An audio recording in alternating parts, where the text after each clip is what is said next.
Shero Japan में रहने वाला एक नॉर्मल सैलरीमैन था। उसकी जिंदगी बिल्कुल एक मशीन जैसी थी।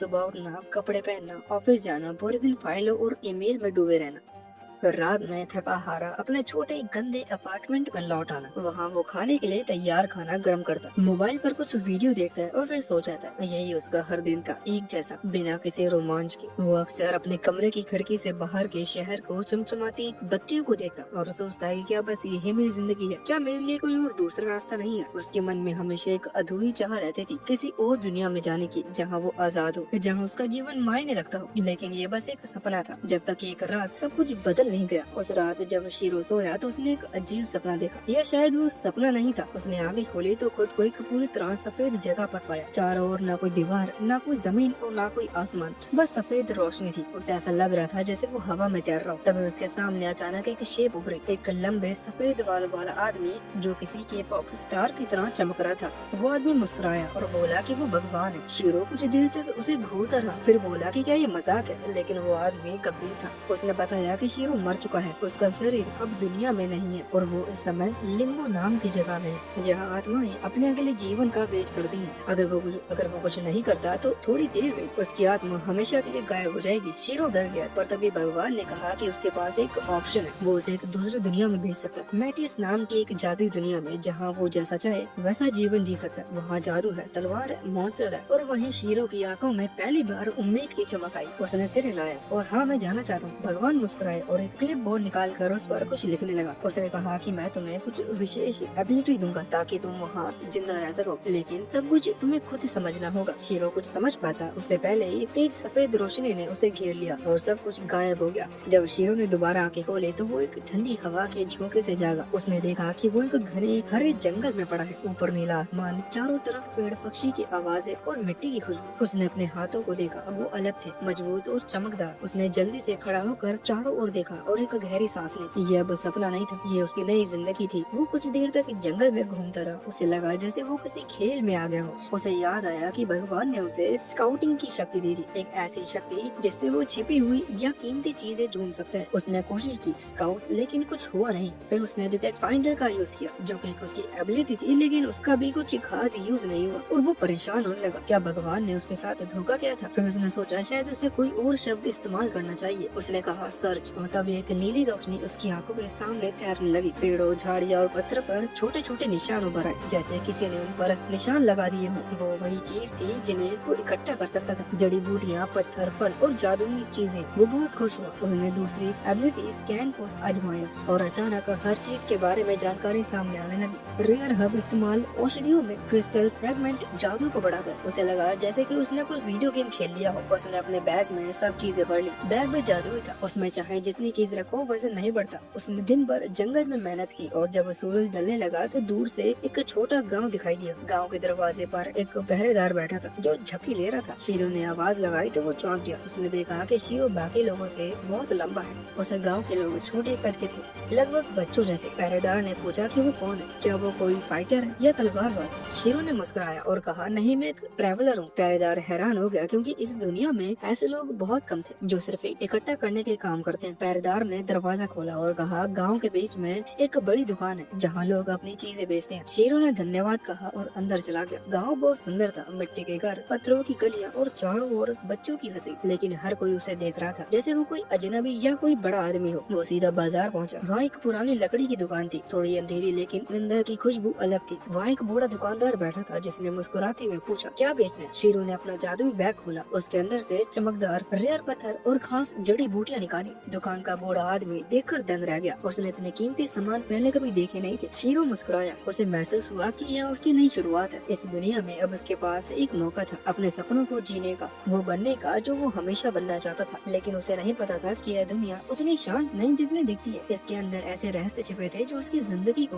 हमेशा के लिए बदल देंगे। और यही उसकी असली कहानी की शुरुआत थी। शीरो गाँव की उस छोटी सी दुकान में खड़ा था जहाँ बूढ़ा दुकानदार बड़ी दिलचस्पी से उसका सामान देख रहा था। शीरो ने अपने बैग से एक चिकना अंडे डंडे जैसा अजीब सा पत्थर निकाला और काउंटर पर रख दिया। दुकानदार ने उसे उठाया, गौर से देखा और अचानक उसकी आंखें चमक उठी। वो एक्साइटमेंट से बोला कि ये कोई नॉर्मल पत्थर नहीं है बल्कि एंट ईटर की बीट है, यानी कि एक रेयर जानवर की सूखी गंदगी। शीरो हैरान रह गया, लेकिन दुकानदार बहुत खुश था। उसने कहा कि उसने अपनी जिंदगी में इतना परफेक्ट नमूना कभी नहीं देखा। वो तुरंत बोला कि वो इसे 5 सिल्वर कॉइन में खरीदना चाहता है। शीरो ने जल्दी से हिसाब लगाया। 5 सिल्वर मतलब करीब $350 के बराबर। यहाँ तो उससे ज्यादा पैसा था जितना उसने अपने पूरे जीवन में कभी देखा भी नहीं था। वो बिना सोचे समझे मान गया। दुकानदार इतना खुश हुआ कि उसने वो पत्थर अपने गालों पर रगड़ना शुरू कर दिया, जैसे कोई बच्चा खिलौनों को पाकर खुश हो जाए। फिर उसने पूछा कि क्या शीरो के पास और भी कुछ बेचने के लिए है। शीरो ने मुस्कुराते हुए अपना पूरा बैग खाली कर दिया। उसके अंदर से तरह तरह की चीजें निकली, जड़ी बूटियाँ, पत्थर, फल और कुछ चमकदार टुकड़े जो शायद किसी क्रिस्टल के थे। दुकानदार की आंखें चौड़ी रह गई। उसने इतनी बढ़िया और रेयर सामान एक साथ पहले कभी देखा नहीं था। वो बोला, तुमने इतने अच्छे सामान के साथ किसी छोटे गाँव में क्यों आए? ये सब तो किसी बड़े शहर में लाखों में बिक सकता है। शीरो ने झूठ बोल दिया कि वो बस एक यात्री है जो अलग अलग जगहों से चीजें इकट्ठा करता रहता है और बेचता रहता है। दुकानदार ने उसकी बात पर ज्यादा सवाल नहीं किया, लेकिन उसके हुनर को पहचान लिया। उसने कहा कि अगर शीरो चाहे तो वो उसके लिए एक काम कर सकता है। पास की बर्फीली पहाड़ियों से कुछ कीमती क्रिस्टल लाने हैं, लेकिन उसने चेतावनी दी कि वहाँ खतरनाक मॉन्स्टर भी रहते हैं। शीरो थोड़ा हिचकिचाया, पर जब दुकानदार ने कहा कि अगर वो ये क्रिस्टल लाए तो उसे 20,000 कॉइन मिलेंगे, तो शीरो का मन तुरंत बदल गया। उसने प्रस्ताव को एक्सेप्ट कर लिया और दुकानदार को अलविदा कहा। शीरो गाँव की गलियों से होकर चल रहा था। शाम ढलने लगी थी और आसमान में हल्की ठंडी हवा भी बह रही थी। थोड़ी देर बाद उसे एक नॉर्मल सी जगह जहाँ ट्रैवलर ठहर सकते थे। उसने वहाँ एक कमरा लिया और अंदर चला गया। कमरे में एक सख्त बिस्तर था और एक छोटा सा दिया जल रहा था। दिन भर की थकान से उसका शरीर टूट रहा था। उसने लौटते हुए सोचा, काश एक अच्छा सा गर्म पानी का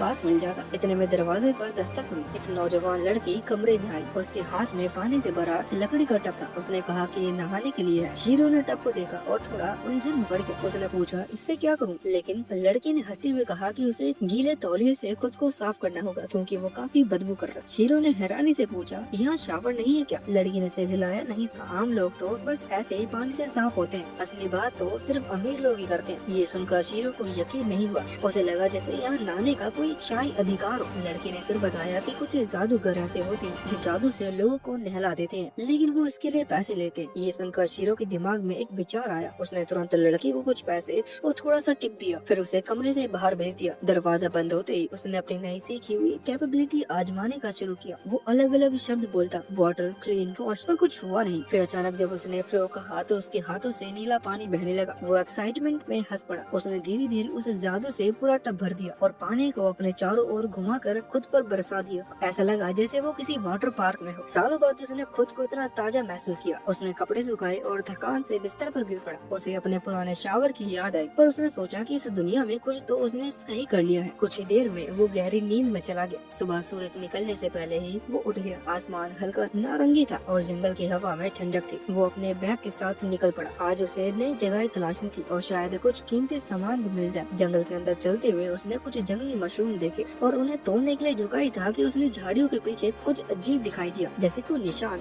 वो धीरे धीरे पास गया और झाड़ी हटाई तो उसका चेहरा सफेद पड़ गया। वो एक सड़ा गला शव पड़ा था। उसकी वर्दी से लग रहा था कि वो कोई सिक्योरिटी गार्ड का मेंबर था। शायद किसी मॉन्स्टर से लड़ते हुए मारा गया। शीरो का दिल तेजी से धड़कने लगा था। कुछ ही पल के लिए उसने सोचा कि वो भाग जाए, लेकिन फिर उसके अंदर इंसानियत जागी। उसने मिट्टी खोदकर उस आदमी को वहीं दफना दिया। अपने तलवार जमीन में गाड़ कर उसने उसे कब्र का निशान दिया। उसने धीरे से सिर झुकाया और मन में कहा कि ये फाइटर अब शांति से सो सके। जब ये सब हो गया तब सूरज ढलने लगा। शीरो ने अपने चारों ओर एक जादुई घेरा बना लिया ताकि कोई जानवर या मॉन्स्टर पास ना आ सके। उसने छोटी सी आग जलाई और अपने साथ लाए सामान से रात का खाना बनाने बैठ गया। उसने कुछ हरी सब्जियां काटी, थोड़ा मांस डाला और एक गर्म सूप बनाया। जंगल की ठंडी हवा में उसे खाने की खुशबू फैल गई। उसने धीरे धीरे खाना खाया और आसमान की तरफ देखा जहाँ तारे चमक रहे थे। उसने मन ही मन कहा, शायद ये दुनिया इतनी बड़ी नहीं है। फिर आंखें बंद की और आग की गर्मी में खो गया, ये सोचते हुए कि कल क्या नया रोमांचक उसका इंतजार कर रहा होगा। रात की ठंडी हवा में शीरो अपने छोटे से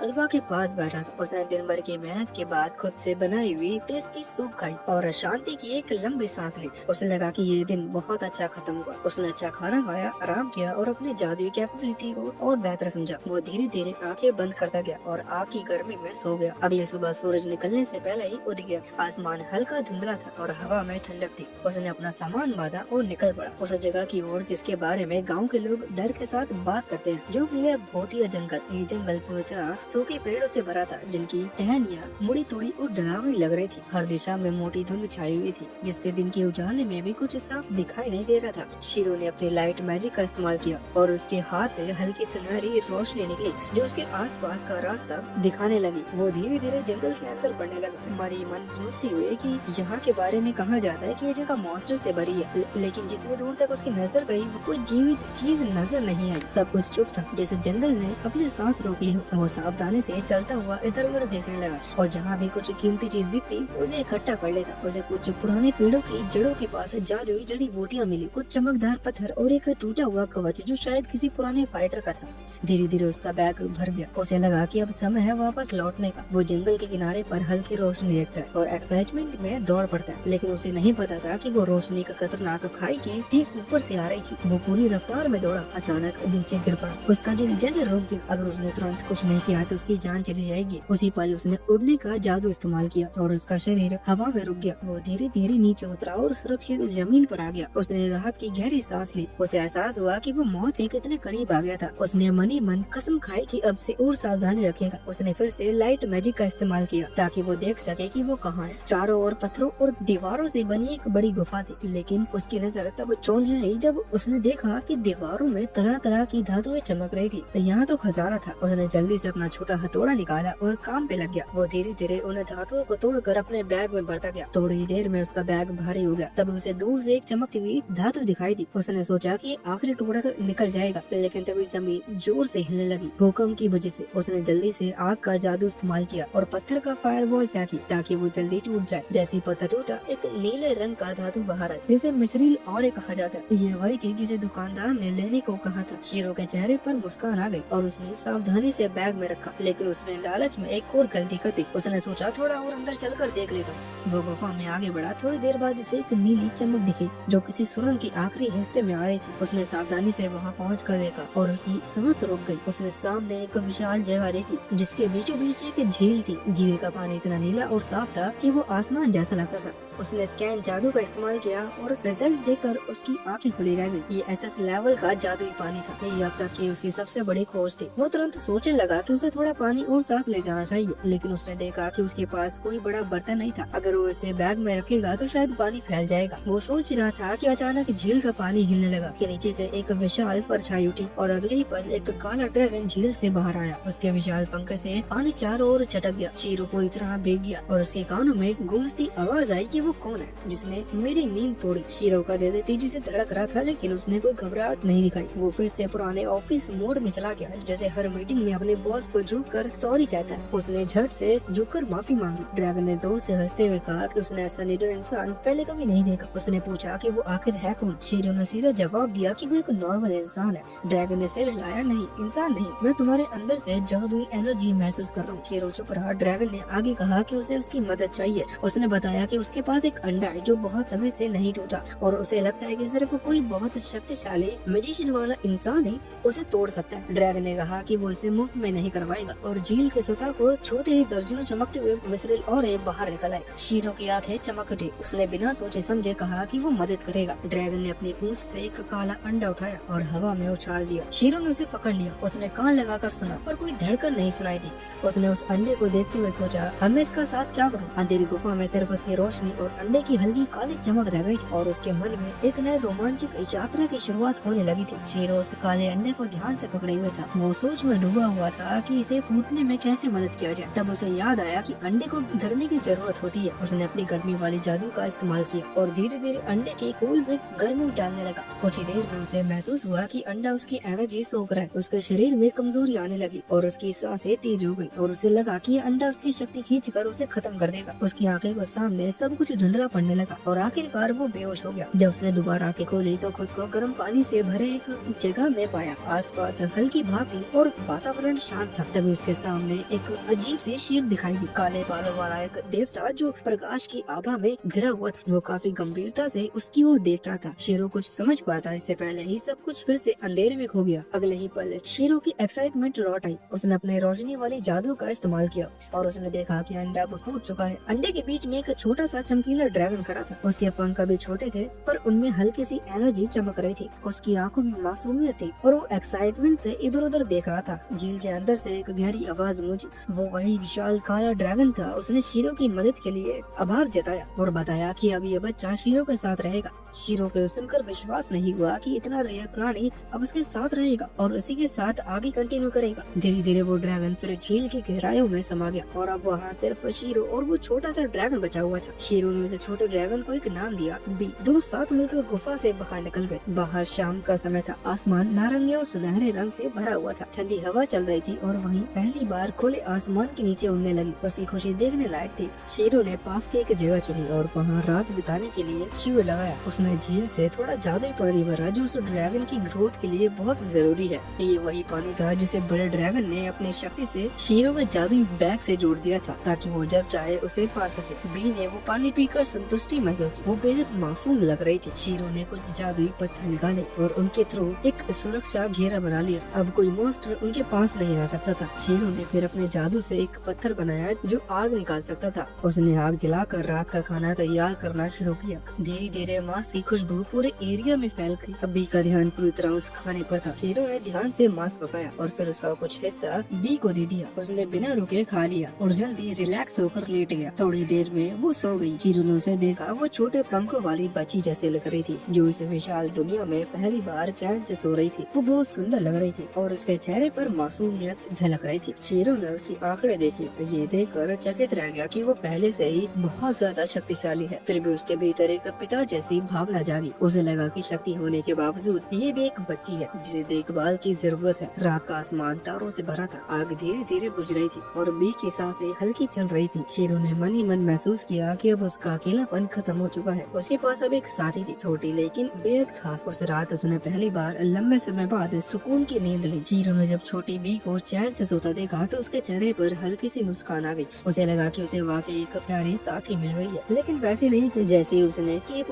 भगवान से मांगी थी। उसे मन ही मन शक हुआ कि शायद उस अजीब देवता ने जानबूझकर उसके साथ ये मजाक किया है। फिर भी उसके भीतर अब एक अजीब सी खुशी थी, जैसे उसका जीवन खाली नहीं रहा। अगली सुबह सूरज की हल्की किरणें गुफा के एक मुहाने से भीतर झांक रही थी। शीरो ने अपने हाथ पैर फैलाए और ऊपर की चट्टान की ओर चढ़ना शुरू किया जहाँ से वो कल गिरा था। ऊपर पहुंचकर उसने देखा जंगल अब पहले जैसा नहीं दिख रहा था। पेड़ों की बनावट, रास्तों का रूप, सब कुछ बदला हुआ था। उसे ये सोचकर हंसी आई कि इस दुनिया में कुछ भी स्थिर नहीं है। यहाँ की जगह की अपनी एक अलग आदतें हैं। बी अब पूरी तरह जाग चुकी थी और एक्साइटमेंट होकर चारों ओर उड़ रही थी, हर चीज को नएपन से देखती हुई। शीरो ने भी आसपास के इलाकों में कुछ यूजुअल जड़ी बूटियां खोजने की ठानी। कुछ देर में उसे रेयर पौधे मिल गए, लेकिन तब उसके शरीर में एक अजीब ही झंझनाहट हुई। अगली पल भी तेजी से उसकी ओर उड़ती आई। उसके पंख काफी अस्त व्यस्त हुए थे और वो घबराई हुई लग रही थी। शीरो ने तुरंत अपनी खोजने वाली जादू का इस्तेमाल किया और हवा में कई निशान दिखाए जो आसपास छिपे मॉन्स्टर की उपस्थिति दिखा रहे थे। उसे ये देखकर हैरानी हुई क्योंकि कल से उसे यहाँ कोई भी जीव नहीं मिला था। अब उसे शक हुआ कि शायद उसकी पिछली बदबू ही थी जो मॉन्स्टर को दूर रखती थी और कल नहाने की वजह से अब उसे जितने भी मॉन्स्टर है अपनी तरफ अट्रैक्ट कर रहे हैं। लेकिन डरने की बजाय शीरो के भीतर एक एक्साइटमेंट जागी। उसे लगा कि अगर वो इन मॉन्स्टर को हरा दे तो उसे बहुत अच्छा मटेरियल मिल सकता है। तभी उसके पीछे एक तेज हवा का झोंका आया और एक सी रैंक रॉक फैल्कन हवा में मंडरा रहा था। बी उस डरावनी चोंच वाले प्राणी को देखकर कांप गई, लेकिन शीरो को वो किसी प्यारे पक्षी जैसा लगा, खासकर उस प्राचीन ड्रैगन की तुलना में जिसे वो झेल चुका था। उसने उस जीव की जानकारी देखी और पाया कि उसका मांस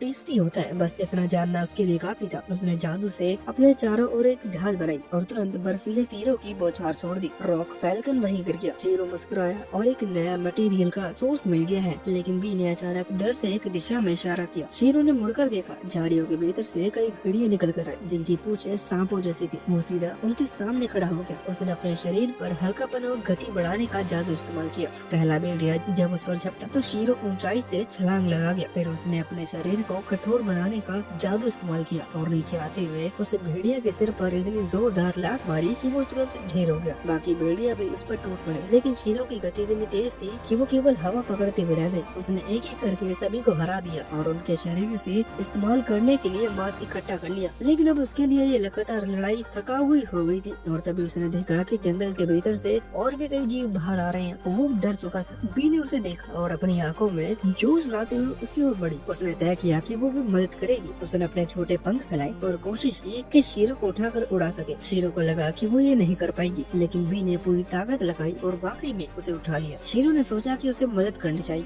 इसलिए उसने अपना वजन कम करने का जादू किया। पर जैसे ही उसने ये किया, बी एकदम से आसमान की ओर तेजी से उड़ी। दोनों इतनी ऊंचाई पर पहुंच गए कि शीरो घबरा गया। अचानक बी का संतुलन बिगड़ गया और उसने शीरो को छोड़ दिया। शीरो चीखता हुआ नीचे गिरने लगा, लेकिन किस्मत ने फिर उसका साथ दिया। नीचे के पेड़ों ने उसके गिरने की रफ्तार कम कर दी और वो बिना गंभीर चोट के बच गया। बी तुरंत नीचे आई और उसके चेहरे को चाटने लगी। शीरो को ये थोड़ा परेशान करने वाला लगा, लेकिन वो कुछ बोला नहीं। अब उन्होंने देखा कि वो जंग के बाहर पहुंच चुके थे। बी की उड़ान की गति इतनी तेज थी कि वो पलक झपकते ही बाहर निकल आई थी। शीरो ने गहरी सांस ली और मुस्कुराते हुए बी के सिर पर हाथ फेरा। उसने तय किया कि अगली बार उड़ते समय बी को अपनी ताकत पर थोड़ा नियंत्रण रखना होगा, लेकिन बी उसकी बात नहीं समझी और एक्साइटमेंट में उसे कसकर गले लगा लिया। इतना कसकर कि उसकी कुछ पसलियां चटक गई। थोड़ी देर बाद दोनों ने फिर अपनी यात्रा शुरू की। रास्ते में शीरो को अपने बैग में खसू की टहनी मिली। उसे याद आया कि वो ट्रिडिस नाम के एक पेड़ की शाखा थी जो दुनिया की आत्मा का प्रतीक मानी जाती है। उसने उसे ध्यान से देखा और बी ने जिज्ञासा आगे बढ़ाकर उसमें सांस छोड़ी और अचानक वहाँ एक हरे हुए धुएं का बादल उठा। कुछ ही पल में साधारण टहनियाँ एक चमकते हुए जादुई स्टाफ में बदल गई। शीरो ये देख कर दंग रह गया। उसने सोचा कि एक गैदर होने के बावजूद अब वो किसी जादूगर जैसा लग रहा है। उसी समय आसमान में एक जोरदार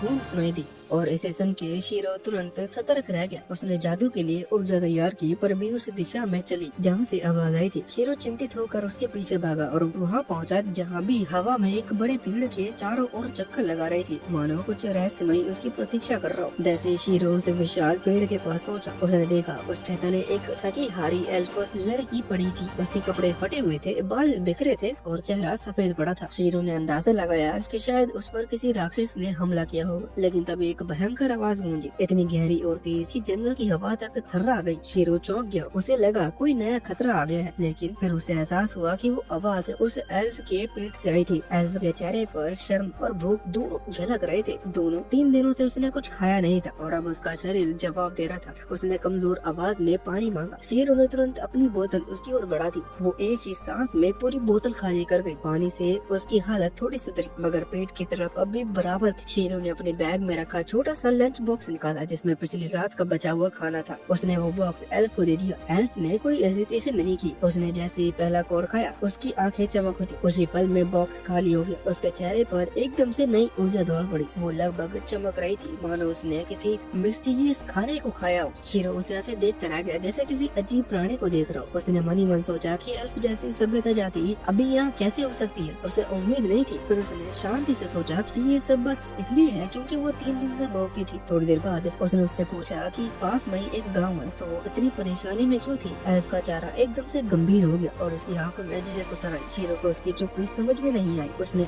मन में सोचा ये तो नए खिलाड़ी से भी कम तैयार निकली। उसे सोचकर मजा आया कि वो 3 दिन से बिना खाए पिए जंगल में थी और कोई तैयारी नहीं की थी। एल्फ उसकी बातों से कंफ्यूज हो गई। उसका गुस्सा उसके चेहरे पर साफ झलकने लगा, लेकिन जब वो झगड़ने को बढ़ी तो शीरो थोड़ा पीछे हट गया। उसकी नाक सिकुड़ गई। उसे लगा कि वो बहुत बुरी तरह से बदबू कर रही थी। उसने मन ही मन सोचा कि एल्फ जंगली फूलों जैसे खुशबू के लिए मशहूर होती है, लेकिन ये तो गोबर जैसी गंध दे रही है। एल्फ ने झोंकते हुए बताया कि वो कई दिनों से ट्रैवल कर रही थी और नहाने का मौका नहीं मिला। उसने जल्दी से उठकर उसका थैंक यू किया और वहाँ से जाने लगी। जाते जाते उसने मुड़कर पीछे कहा कि किसी अनजान से ऐसे मजाक करना बहुत अजीब होता है। शीरो कुछ पल खड़ा रहा, फिर उसके चेहरे पर हल्की मुस्कान आई। ये उसकी पहली मुलाकात थी एक एल्फ से और वो भी इस अजीब अंदाज में। उसके बाद शीरो ने फिर से अपने काम पर ध्यान दिया। उसने कुछ और रेयर जड़ी बूटियां इकट्ठा की और धीरे धीरे जंगल से बाहर निकल आया। जैसे ही वो खुले मैदान में पहुंचा, बी ने आसमान में उड़ते हुए दूर किसी चीज की ओर इशारा किया। वो एक गाड़ी थी जो काफी दूर से उनकी ओर बढ़ रही थी। शीरो को ये देखकर हैरानी हुई कि बी ने एक मील से भी ज्यादा दूरी से गाड़ी को देख लिया था। उसकी नजर वाकई गजब की थी। कुछ देर में गाड़ी पास पहुंची और शीरो का मुंह खुला रह गया। उसे खींचने वाला जीव एक चमकदार यूनिकॉर्न था। उसका शरीर बर्फ जैसा सफेद और सिंग नीले रंग की तरफ दमक रहे थे। गाड़ी जो की एक मीडियम एज का व्यापारी था। शीरो को देखकर चौंक गया। उसने गाड़ी रोकी और पूछा कि वो यहाँ क्या कर रहा है। शीरो ने बताया कि वो टॉर्मी गांव की ओर जा रहा है, वो भी पैदल। गाड़ी के भीतर से झांकती हुई उसके परिवार ने भी एक्साइटमेंट से उस अजनबी को देखा। व्यापारी ने शीरो के हाथ में पकड़े चमकते हुए स्टाफ को देखा और पूछा कि क्या वो कोई जादूगर। शीरो थोड़ा हिचकिचाया और बोला कि नहीं। वो बस एक गैदर यानी कि मटेरियल इकट्ठा करने वाला। व्यापारी की आंखों में तुरंत सम्मान झलक पड़ा, क्योंकि इस दुनिया में ऐसे लोग बहुत कम होते हैं। उसने मुस्कुराते हुए शीरो को गाड़ी में सवारी करने का इनविटेशन दिया, क्योंकि वो भी उसी दिशा में जा रहे थे। शीरो ने पहले हेजिटेशन किया, ये सोच कर कि वो भारी है और गाड़ी कमजोर, लेकिन व्यापारी ने हंसते हुए कहा कि कोई बात नहीं, यूनिकॉर्न के लिए कुछ वजन नहीं है। शीरो गाड़ी में बैठ गया। भीतर व्यापारी की पत्नी और उनके 2 बच्चे थे,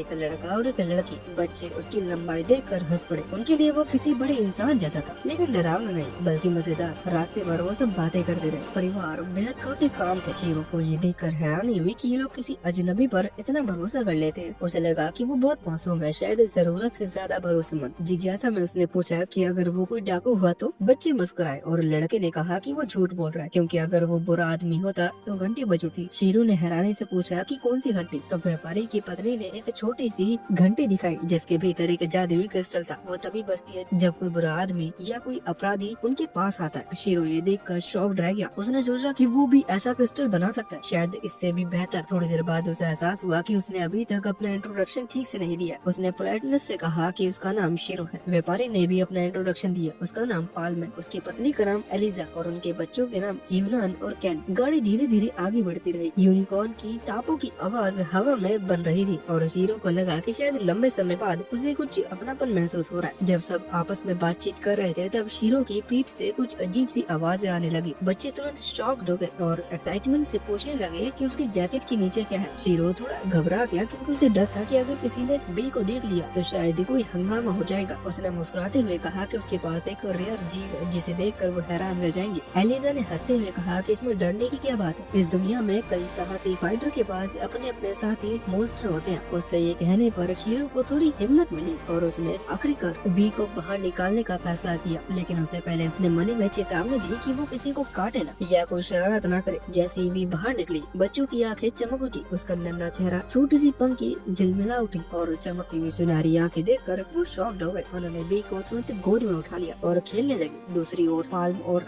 आइजला की आंखें चौड़ी रह गई। उन्होंने तुरंत पहचान लिया कि ये कोई साधारण जीव नहीं बल्कि एक ड्रैगन है। उनके चेहरे पर हैरानी और डर दोनों एक साथ थे। पाल्म ने गहरी सांस लेकर शीरो से पूछा कि क्या वो ड्रैगन नाइट है, वो योद्धा जो प्राचीन समय में ड्रैगन के साथ बंधन बनाते थे। शीरो ने सिर हिलाते हुए कहा कि नहीं, ऐसा कुछ नहीं है। उसने समझाया कि ये बस एक कोइंसिडेंस था। उसे एक ड्रैगन का अंडा मिल गया और उसने उसकी मदद से उसे फोड़ दिया। ये सुनकर परिवार भी काफी शॉक्ड हो गया। आइजला ने बताया कि ड्रैगन नाइट को देखने में भी रेयर होते हैं और ड्रैगन का अंडा मिलना तो लगभग इम्पॉसिबल है। शीरो ने मनी मन सोचा कि अगर उसकी पुरानी दुनिया वाले एनीमे सच होते तो ड्रैगन नाइट जरूर शक्तिशाली और स्टाइलिश फाइटर होते। अब उसे इस दुनिया के बारे में और जानने की एक्साइटमेंट बढ़ गई। धीरे धीरे सूरज डूबने लगा और रात आई। पालम ने गाड़ी को किनारे रोककर रात बिताने का सुझाव दिया। सबने मिलकर एक छोटा सा कैंप बना लिया। शीरो ने जादुई रोशनी फैलाई और फिर कुछ जादुई पत्थर चारों ओर बिखेर दिए ताकि एक सुरक्षा घेरा बन जाए। उसने बताया कि ये पत्थर मॉन्स्टर को दूर रखेंगे। फिर भी परिवार ने ज्यादा भरोसा बी पर जताया। उन्हें यकीन था कि बी किसी भी खतरे को पहले ही बता देगा। शीरो को थोड़ा अजीब लगा और वो हल्का सा निराश भी हुआ कि किसी ने उसके पत्थरों पर इतना विश्वास नहीं किया।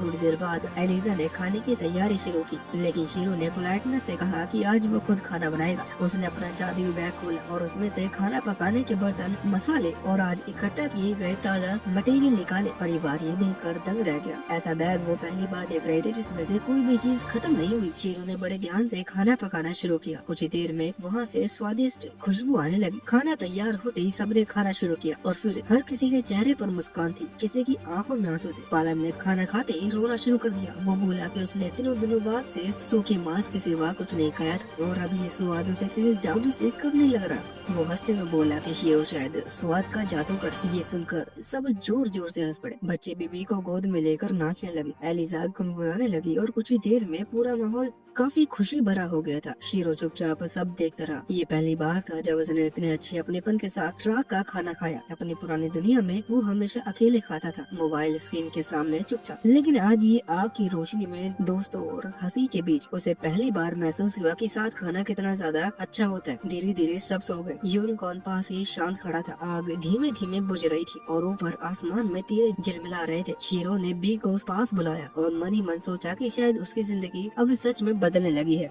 अगली सुबह शीरो की आंख जल्दी खुल गई। सफर पर निकलने में थोड़ा वक्त तो वो अपने पास रखी कैंची को साफ करने लगा ताकि खुद को किसी काम में लगाए रखे। सुबह की ठंडी हवा थी, लेकिन उसमें एक ताजगी थी जो उसे अच्छा लग रहा था। नाश्ते के बाद निकलने का तय था, लेकिन शीरो के मन में कुछ और चल रहा था। उसे हमेशा से घोड़ा गाड़ी चलाने की इच्छा थी और आज उसे मौका मिल गया। वो पहली बार गाड़ी चलाने बैठा। थोड़ी घबराहट थी, लेकिन धीरे धीरे उसने पकड़ बना ली। रास्ता लंबा था पर सफर आरामदायक रहा और थोड़ी देर में वो गाँव पहुँच गए। गाँव में उतरते वक्त शीरो के मन में संतोष था। उसे अच्छा लग रहा था कि उसने सफर में साथ दिया। थोड़ी देर बाद बाकी लोग गाड़ी लेकर वापस चले गए। जब वो सब जा रहे थे तब गांव का एक छोटा सा पहरेदार उन्हें देख रहा था। मौसम में हल्की गर्माहट थी, जैसे वाकई अब बसंत का मौसम आ चुका हो। उसी पहरेदार से शीरो को ये पता चला कि पोलन और उसका परिवार कितनी मुश्किलों से अपना गुजारा करते हैं। सर्दियों में जब शिकार नहीं हो पाता तब उनके पास खाने को कुछ भी नहीं होता। इसलिए जब शीरो का खाना खाया था तो उन्हें वैसा सुकून मिला था जैसा शायद बहुत दिनों बाद मिला हो। ये बात सुनकर शीरो को एहसास हुआ कि वो कितने भाग्यशाली है। उसके पास ताकत है जिससे वो जंगल और खतरनाक जगहों से जरूरी चीजें इकट्ठा कर सकता है, जबकि बहुत से लोग रोजमर्रा की जरूरतें भी मुश्किल से पूरी कर पाते हैं। इसके बाद वो सीधा गांव के दुकानदार जेरोम के पास गया। उसे जो सामान इकट्ठा करने के लिए कहा गया था वो दे दिया। साथ ही उसने एक छोटा सा ट्रेनिंग करने की सोची। जेरोम की ईमानदारी देखने के लिए उसने साधारण पत्थरों के बीच एक जादुई मिर्च का टुकड़ा छुपा दिया। जेरोम ने सारे पत्थरों को बड़ी बारीकी से जांचा और आखिर में उस खास पत्थर को पहचान लिया। इससे शीरो को ये यकीन हो गया कि जेरोम भरोसेमंद इंसान है। इसके बाद उसे सलाह मिली कि अब वो इब्लिकाइन नाम के बड़े शहर की तरफ रुख रखे, जहाँ उसके जैसे लोगों के लिए ज्यादा मौके हैं। शीरो को मशहूर बनाने के लिए कोई चाह नहीं थी, लेकिन बड़े शहर का नाम सुनकर उसके मन में उत्सुकता जरूर पैदा हुई। जब वो सराय लौटा तो उसने इब्लिकाइन के बारे में जानकारी इकट्ठा की। वह एक एडवेंचरस फील्ड था जो अलग अलग कामों को लोगों में बांटता था, जैसे लड़ाई, सहायता या खोजबीन। शीरो को लगा कि जब वो एक नई दुनिया में आया है तो क्यों न थोड़ा घूम फिर ले और कुछ नया सीखे। ब्लैकआउट जाने से पहले उसने टर्मी गांव में अपने बाकी काम निपटाना शुरू कर दिया। सबसे पहले वो उन जानवरों को प्रोसेस करवाने गया जिन्हें उसने पकड़ा था। काम होने में थोड़ा वक्त लगना था, इसलिए गांव वालों ने उसे अपने साथ एक छोटी सी दावत में बुला लिया। सबने साथ बैठकर खाना खाया, बातें हुई, मजाक हुआ और माहौल बहुत ही अपनापन भरा लगने लगा। अगली सुबह शीरो कसाई के पास पहुंचा। अब उसके पास सफर के लिए जरूरी सामान तैयार था, काफी खाना और मसाले। कसाई की पत्नी ने जाते जाते छोटी सी पोटली उसे दी जिसमें सफर का खाना पैक किया गया था। उसने कहा कि गांव के बहुत से लोग चाहते हैं कि शीरो थोड़ा और रुक जाए, लेकिन सब समझते थे कि उसे आगे बढ़ना है। शीरो के मन में भी गांव के लिए अपनापन था, लेकिन उसे पता था कि उसकी राह अब दूसरी है। दूसरी दुनिया बड़ी है और उसके जैसे इंसान के लिए बहुत से नए मौके वहाँ इंतजार कर रहे हैं। अब जब उसके पास जरूरी सामान था और मन में सफर का जोश भी, तो उसने तय कर लिया था कि अगला कदम ब्लैकआउट होगा। एक नया शहर, नई चुनौतियाँ और शायद एक नई शुरुआत। जाते जाते कसाई की औरत ने शीरो को सिर्फ एक टिफिन नहीं बल्कि पूरा खाना ही पैक करके दे दिया था, एक ट्रैवल लंच। उसे देख कर ही लग रहा था कि अब तो खाने की चिंता कुछ दिनों के लिए खत्म हो गई। खाना लेकर शीरो अपने कमरे में लौट गया। अब उसके पास बस एक ही काम बचा था, ये सोचना कि उस कीमती जादुई मिर्च पत्थर का क्या किया जाए। जोरम ने पहले ही कह दिया था कि वो इतना महंगा पत्थर खरीद नहीं सकता, तो अब शीरो को समझ में नहीं आ रहा था किसका करे क्या। एक तरफ वो जानता था कि पत्थर बहुत कीमती है, ऐसे ही फेंका नहीं जा सकता, लेकिन दूसरी तरफ उसे ये भी महसूस हो रहा था कि गाँव के लोग उसके साथ इतने अच्छे रहे हैं, तो शायद वो इस पत्थर से कुछ ऐसा बना सकता है जो उनके काम आए। सोचते सोचते उसकी नजर टेबल पर रखी अपनी पुरानी लालटेन पर पड़ी। वहीं से उसे एक आइडिया आया। उसने खुद एक जादुई पत्थर को उस लालटेन के साथ जोड़ने की कोशिश की। थोड़ी मेहनत और समझदारी से उसने दोनों को जोड़ लिया और एक चमकदार रोशनी के साथ एक नया जादुई आइटम बन गया। अगली सुबह जब वो गाँव छोड़ने के लिए तैयार हुआ तो पूरा गाँव उसे विदा करने के लिए बाहर खड़ा हुआ था। सबके चेहरे पर मुस्कान भी थी और थोड़ा उदासी भी। शीरो ने सबका दिल से शुक्रिया किया और अपने बनाए हुए जादुई आइटम को एक तोहफे के तौर पर गाँव को सौंप दिया। उसने बताया कि आइटम गाँव के चारों ओर एक जादुई रक्षा कवच बना देगा जो बुरे इरादों वाले लोगों को गाँव में घुसने नहीं देगा। गाँव वाले इस तोहफे को पाकर हैरान भी हुए और काफी भावुक हुए। उन्हें लग रहा था कि इतनी कीमती चीज को वो कैसे ले सकते, लेकिन शीरो के लिए एक छोटा सा धन्यवाद था उन सभी अच्छाइयों के बदले जो गाँव ने उसे दी थी। साथ ही वो ये भी चाहता था कि जब कभी वो वापस लौटे तो गाँव पहले जैसे ही सलामत मिले। जोरेम को थोड़ा शक हुआ कि इतनी ताकतवर आइटम कैसे काम कर रहा है, तो उसने अंदर झाँक कर देखा और जैसे ही उसने उस जादुई पत्थर को पहचाना उसकी आंखें फटी की फटी रह गई। वो कुछ बोल नहीं पा रहा था। शीरो फटाफट गांव के फाटक से बाहर निकल गया। अब तो लौटने का कोई सवाल नहीं था। गांव से निकलकर शीरो का सफर शुरू हुआ वेलकाम की ओर। रास्ता खूबसूरत था, चारों तरफ हरियाली, हल्की धूप और शांति। शीरो से सुकून का मजा ही ले रहा था कि अचानक रास्ते में एक बहुत बड़ा केकड़ा सामने आ गया। पहले तो वो चौंक गया, लेकिन फिर जब उसने उस केकड़े की स्टेटस देखी तो उसे कुछ खास खतरा नहीं लगा। फिर जैसे उसे पता चला कि केकड़ा खाने लायक है, उसने सोच लिया कि आज डिनर में सी फूड बनाएंगे। उसने खुद पर एनहेंसमेंट मैजिक लगाया ताकि लड़ाई में ताकत बढ़ जाए। लेकिन इससे पहले ही उसके साथी बी ने लड़ते हुए जोर की आवाज में केकड़े को ऐसा झटका दिया कि वो बेहोश होकर गिर पड़ा। शीरो हैरान रह गया क्योंकि उसे अंदाजा ही नहीं था कि बी के पास ऐसी ताकत भी है। लेकिन लड़ाई वहीं खत्म नहीं हुई थी। थोड़ी देर में दो और केकड़े रास्ते में धमके। शीरो को लगा वो सड़क के बीच में सुरक्षित है क्योंकि केकड़े आमतौर पर साइड में चलते हैं। लेकिन ये उसके लिए बड़ा झटका था क्योंकि ये दोनों केकड़े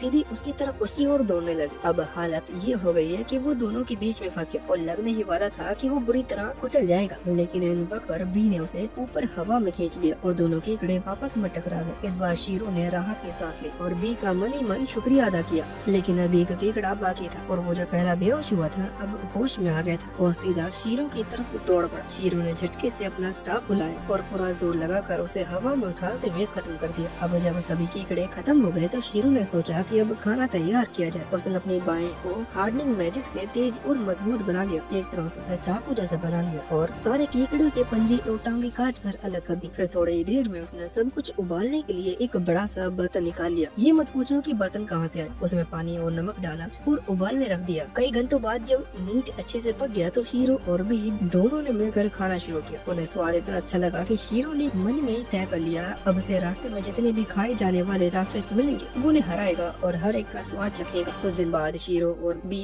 वेलकर्न नाम के बड़े शहर के दरवाजे पर पहुँच। शहर के किले जैसे ऊंची और मजबूत दीवारों को देखकर शीरो दंग रह जाता। दरवाजे पर भारी भीड़ लगी हुई थी और सबकी जांच की जा रही थी तो वो इन लाइन में लग गया। जब उसका नंबर करीब आने लगा तो उसे ध्यान आया कि उसके पास जो जादुई बैग है जिसमें अनगिनत चीजें समा जा सकती हैं, वो अगर गार्ड को दिख गया तो मुश्किल हो सकती है। इसलिए उसने बैग को छुपाने के लिए थोड़ा बदलाव कर लिया ताकि वो किसी आम बैग की तरह लगे। तो जब उसकी बारी आई तो उसे बाकियों से अलग एक कमरे में ले जाया गया जहाँ कुछ गार्ड उसकी जाँच करने लगे। एक गार्ड उसके सामान को देखने लगा और दूसरा उनसे पूछने लगा कि वो वेलकम क्यों आया है। शीरो ने बता दिया कि वो एडवेंचरस गिल्ड में शामिल होना चाहता है। गार्ड को बात समझ में आई क्योंकि वेलकाइन में पूरे महाद्वीप का सबसे बड़ा गिल्ड। हालांकि गार्ड को शीरो पर शक नहीं हुआ लेकिन फिर भी वो अपनी ड्यूटी निभा रहा था। उसने बताया कि वो अवेयर्स नाम का एक डिवाइस से शीरो की जांच करेगा। शीरो को इसके बारे में कुछ पता नहीं था लेकिन उसे समझ में आ गया कि इससे उनकी जांच होगी कि वो किसी खतरे वाला इंसान तो नहीं। उसे कोई दिक्कत नहीं थी क्योंकि या तो ये टेस्ट था या फिर पूरी तरह की तलाश जो और भी अजीब होती है। तो गार्ड्स ने उस डिवाइस से स्कैन किया और कुछ सेकंड बाद बोला कि सब ठीक है, कोई परेशानी नहीं। शीरो को थोड़ा जिज्ञासा हुई कि गार्ड्स ने उसमें क्या देखा तो उसने अपनी ताकत का इस्तेमाल कर उस डिवाइस को स्कैन किया। उसे दिखा कि उसके स्टेटस विंडो में बस यही लिखा था कि वो मैजिक यूज कर सकता है। उसे राहत मिली कि जो लंबी लिस्ट उसे ईश्वर ने दी थी ताकतों की वो सब इसमें नहीं दिखी। गार्ड्स ने कहा कि अब वो शहर में जा सकता है लेकिन जाते जाते एक ने उससे एक सवाल और पूछा, स्क्रीन में ड्रैगन्स की ब्लेसिंग क्यों दिखाई दे रही है। शीरो को याद आया कि शायद ये उसकी साथी बी की वजह से, तो उसने उसे बाहर बुला लिया। जैसे बी बाहर आई दोनों गार्ड्स उसकी क्यूटनेस देखकर हैरान रह गए। अच्छी बात ये थी कि शहर में पालतू ड्रैगन रखने के लिए कोई मनाही नहीं थी लेकिन नियम के मुताबिक बी पर मालिक की पहचान का कोई निशान लगना जरूरी था। शीरो के पास कोई कॉलर नहीं था लेकिन उसे याद आया कि कुछ दिन पहले पोलैंड के बच्चों ने उसे एक लकी चार्म दिया था। उसने वही टोकन निकाल कर बी के पूंछ पर बांध दिया और गार्ड को ये काफी समझ में आया। गार्ड्स ने बताया कि अब उन्हें बस एक रिपोर्ट फाइल करनी है जिसमें मेयर को बताया जाएगा कि एक ड्रैगन शहर में आया है लेकिन इसकी चिंता शीरो को नहीं करनी है। उसका बैग उसे लौटा दिया गया और उसे रास्ता में बता दिया गया कि गिल्ड कैसे पहुंचना है। शीरो जैसे ही शहर में घुसा उसकी आंखें चारों तरफ घूमने लगी। शहर जितना उसने सोचा था उससे भी ज्यादा शानदार और जीवंत था। चलते चलते बी ने एक बड़ी सी इमारत की ओर इशारा किया जो शायद एडवेंचरस गिल्ड की थी। शीरो सीधा वहीं पहुंचा। अंदर दाखिला होते ही उसने चारों तरफ नजर डाली। कुछ देर बाद एक महिला जिसका नाम यूरोपा था उससे मिलने आई और उसका स्वागत किया। वो उसे रिसेप्शन डेस्क तक लेकर गई जहाँ शीरो की मुलाकात एरियाना नाम के रिसेप्शनिस्ट से हुई। उसे एक छोटा सा फॉर्म भरना था जिसमें उसका नाम और वर्तमान काम लिखा जाना था। काम आसान लग रहा था लेकिन शीरो के मन में एक सवाल उठने लगा, उसे ये दुनिया की भाषा आखिर समझ कैसे आ रही है। फिर भी उसने फॉर्म भर दिया। इसके बाद एरियाना ने उससे पूछा कि क्या उसे लड़ाई का कोई अनुभव है। शीरो ने बताया कि वो एक ग्रिफिन, कुछ भेड़िया और कई कीकड़ों को हरा चुका है। सुनने में तो ये सब बहुत शानदार लग रहा था लेकिन एरियाना को यकीन नहीं हुआ। उसे लगा शीरो थोड़ा बड़ा चढ़ा कर बोल रहा, तो उसने सबूत मांगा। शीरो ने कहा कि सबूत लेकिन बड़ा है, क्या यही दिखा सकता है। एरियाना को लगा कि इसमें कोई बड़ी बात नहीं होगी तो उसने इजाजत दे दी। लेकिन जैसे शीरो ने अपनी इन्वेंटरी से एक विशाल कीकड़ निकाल कर डेस्क पर पटका तो पूरा डेस्क टूट गया। शीरो को समझ में आया कि उसने थोड़ा ज्यादा कर दिया लेकिन वो ये भी सोच रहा था कि उसने पहले ही सावधान कर दिया था। पूरे गिल्ड के लोग उसे शोर की ओर खिंच कर आ गए और गिल्ड मास्टर खुद भी वहाँ पहुँच गया। शीरो ने बताया कि वो बस सबूत दिखाना चाहता था और गिल्ड मास्टर ने भी साफ देखा कि वो झूठ नहीं बोल रहा। लेकिन उसे शीरो की इन्वेंटरी यानी आइटम बॉक्स पर शक हुआ, आखिर ये कहाँ से आया। शीरो ने सीधा जवाब दिया कि उसे ये तोहफे में मिला मिला था। गिल्ड मास्टर के पास भी एक खास स्कैन करने की शक्ति थी, लेकिन वो स्क्रीन नहीं देख पाता बल्कि इंसान की आवाज यानी इरादों को महसूस कर पाता था। और शीरो की आवाज साफ थी, कोई बुरा इरादे नहीं थे, इसलिए उसे उसकी गलती के लिए कोई सजा नहीं दी गई। आखिरकार वो बस एक नए एडवेंचर की शुरुआत कर रहा था, और वो भी एक दमदार एंट्री के साथ। जब शीरो ने सबके सामने इतना बड़ा केकड़ा मेज पर पटका तो गिल्ड के लोग सोचने लगे कि शायद वो इसे बेचने आया है। गिल्ड मास्टर ने कहा कि वो इसका मूल्यांकन करवा देगा और दिन के अंत तक उसे इसका भुगतान मिल जाएगा, लेकिन शीरो ने साफ कह दिया कि वो केकड़ा बेचेगा नहीं, उसे तो बाद में पकाकर खाना है। ये सुनते ही पूरे हॉल में जैसी हलचल मच गई। वहाँ खड़े लोग जो अब तक सिर्फ देख रहे थे अब हैरानी से शीरो को घूरने लगे। इतना बड़ा केकड़ा और वो इसे खाना चाहता है। भीड़ धीरे धीरे बढ़ती जा रही थी और माहौल थोड़ा सहज होने लगा। तो एरियाना ने शीरो से कहा कि बाकी की रजिस्ट्रेशन को बगल के कमरे में पूरी करवा देगी। वहाँ का माहौल थोड़ा शांत था और एक नई मेज पर बैठकर उसने शीरो की बाकी प्रोसेस पूरी की। उसे ये मानना पड़ा कि इतना विशाल और ताकतवर केकड़ा लाना कोई मामूली बात नहीं थी। इससे साफ हो गया कि शीरो में दम है और वो वाकई एक अच्छे फाइटर की तरह काम कर सकता है। तो उसने रजिस्ट्रेशन का आखिरी चरण पूरा किया और गिल्ड का एक हाथ पर पहनने वाला बैंड शीरो को दे दिया। हालांकि उसके अंदर की प्रतिभा देखकर ऐसा लग रहा था कि वो किसी ऊंचे रैंक का मेंबर होना चाहिए, लेकिन गिल्ड के नियम साफ थे। हर एक नए सदस्य सबसे नीचे यानी एफ रैंक से ही शुरुआत करता है। फिर भी एरियन को पूरा यकीन था कि शीरो जैसे स्किलफुल लड़के को ऊपर पहुंचने में ज्यादा वक्त नहीं लगेगा। अगले दिन शीरो हथियारों की दुकान पर गया। दुकान में एक लड़की थी रिबल नाम की, जिसने पूछा कि उसे क्या खरीदना है। शीरो बस कुछ नई कैंची लेना चाहता था ताकि वो आसानी से मटेरियल इकट्ठा कर सके, लेकिन रिबल के पास वैसी कोई चीज नहीं थी। उसने खुद का ठीक से परिचय दिया और जब उसे पता चला कि शीरो वही मशहूर गैदर है जिसके बारे में पूरे शहर में बातें हो रही हैं, तो वो हैरान हो गई। उसने सोचा कि अगर ये इतना बड़ा नाम है तो शायद वो उसकी मदद कर सके। रेबल ने बताया कि दुकान के मालिक ग्रुसिस एक टॉप क्लास लोहार है और शायद वही शीरो के लिए वो खास कैंची बना सकते हैं, लेकिन फिलहाल वो खुद थोड़ी बिजी थी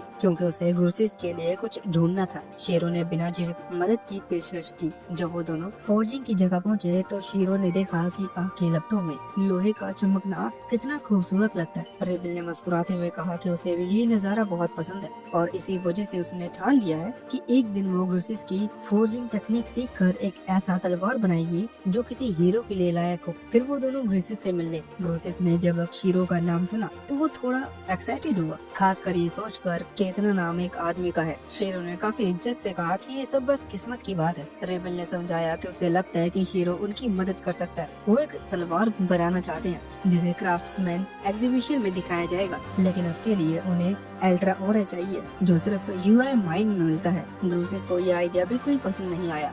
उसने कहा कि यूआई माइन बहुत खतरनाक जगह है जहाँ कोई आम आदमी जिंदा लौट कर नहीं आ सकता। रेबल फिर भी अड़ी रही, लेकिन ग्रुसिस ने गुस्से में कहा कि वहाँ तो अब राक्षसों की अफवाहें भी फैल रही हैं। पहले तो सिर्फ मॉन्स्टर थे, लेकिन अब तो हालत और बिगड़ चुके हैं। रेबल ने माना कि उसे ये बात पता थी और ग्रुसिस ने उसे डांटते हुए कहा कि जो लोहार जिंदगी की कीमत नहीं समझता उसे हथौड़े उठाने का कोई हक नहीं है। रेबल को अपनी गलती का एहसास हुआ, लेकिन तभी शीरो ने बीच में कहा कि अगर उन्हें ये ओरे इतनी जरूरी है तो वो जाकर ले आएगा। उसने ग्रुसिस से डील की, अगर वो ये ले आया तो बदले में ग्रुसिस उसके लिए वो खास कैंची बनाएगा। ग्रुसिस को यकीन नहीं हुआ कि आदमी अब भी वहाँ जाने की सोच रहा है, लेकिन जब शीरो ने उसे अपने पास बचा हुआ विशाल केकड़े का पंजा दिखाया तो ग्रुसिस की आंखें फटी रह गईं। वो वही दानव था जिससे बी रैंक के एडवेंचर डरते थे।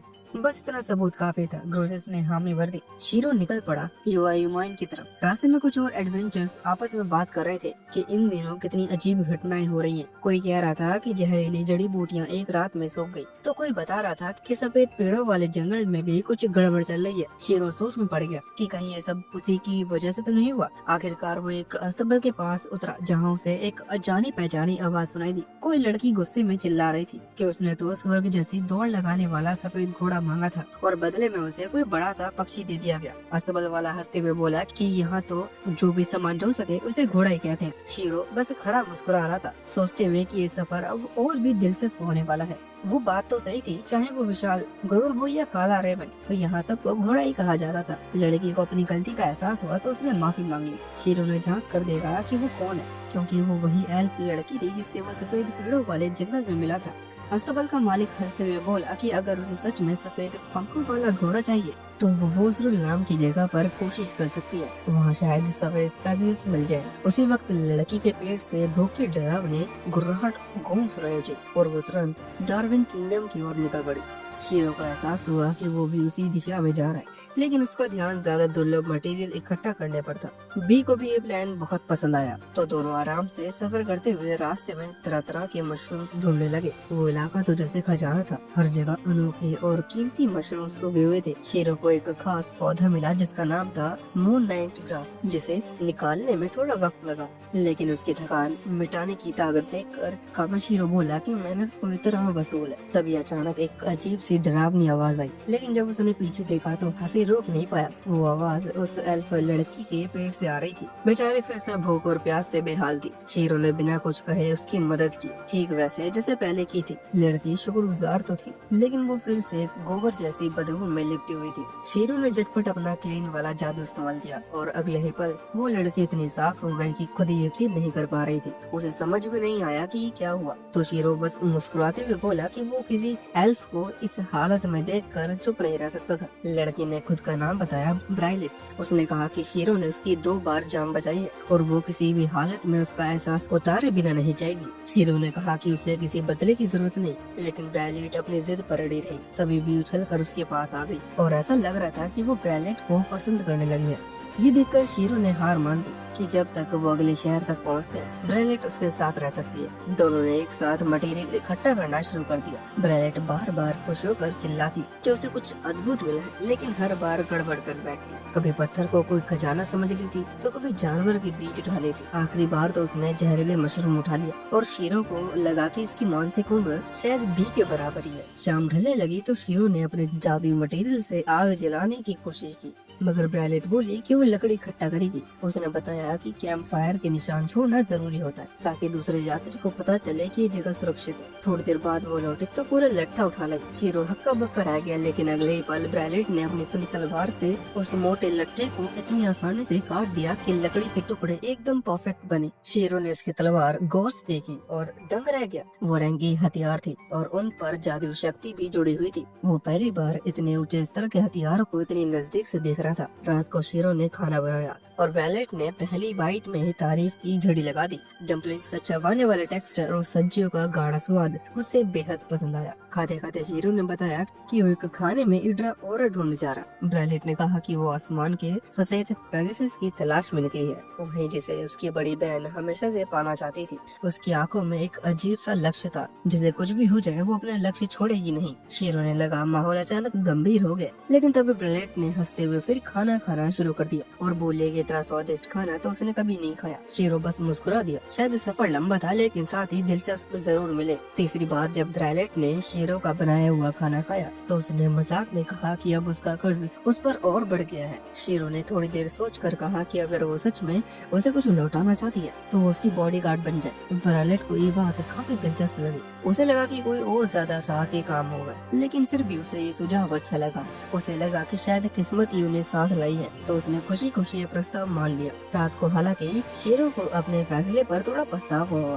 बी का खर्राटा पहले से और भी ज्यादा तेज हो गया और अब ब्राइलेट की खर्राटे की नई आवाज ने तो नींद के नामो निशान मिटा दिए थे। बेचारा सारी रात करवटें बदलता रहा। अध सोया शीरो और उसकी टोली ड्रेविन किंगडम की सीमा पर पहुंची, जहां एक बड़ी नदी बहती थी। नदी पार करने के बाद उनका पहला स्टॉप था एक रेस्टोरेंट, जहां वो दोनों ड्रेविन की खासियतें चखेंगे। दोनों ने एक साथ कहा कि उनका एक दोस्त है जिसे डिश बहुत पसंद है, और मजे की बात ये थी कि दोनों ही अपने जिस दोस्त की बात कर रहे थे वो पिछली जाति का था। शीरो को ये एक अजीब सा संयोग लगा, लेकिन जब ब्राइलेट ने कहा कि उसका वो दोस्त अनोर रेड ड्रैगन किंग कहलाता है तो सब साफ हो गया। वो दोनों क्ले की बात कर रहे थे और जैसे किस्मत को ये मजाक पसंद हो। क्ले तो उसी की रेस्टोरेंट में मौजूद था। क्ले तो दोनों को देखकर काफी शौक हो जाता है कि उसके दो दोस्त आपस में दोस्त बन गए, लेकिन तुरंत बाद उसका चेहरा गुस्से में भर गया। उसने शीरो को डांट दिया कि वो बिना बताए शहर छोड़ गया। शीरो ने सफाई दी कि उसने गिल्ड में सूचना छोड़ दी थी, पर क्ले बोला कि वो बहुत ही ज्यादा स्पष्ट जानकारी थी। शीरो ने बताया कि वो